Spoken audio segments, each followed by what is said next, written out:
qayıtma daha. Gəm geceden Göz yaşım sel olsa dertleri silmədən çıx get. günden geceden neylem Qırdığın ürəyi bilmədən ağlar çıx get.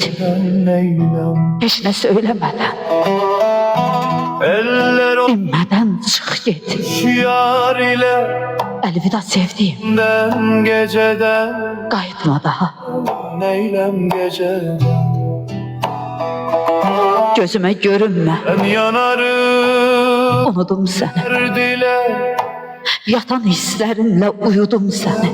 neylem Bilirəm, geceden sən çoxdan unuttun məni.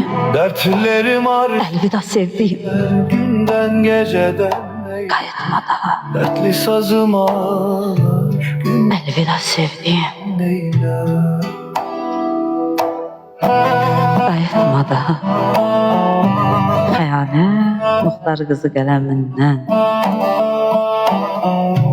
Xəyali bacım özü də çox gözəl şeir səsləndirir. Elə siması kimi qələmi də gözəldir, gözəl də siması var. Bizim sarışınımızdır da.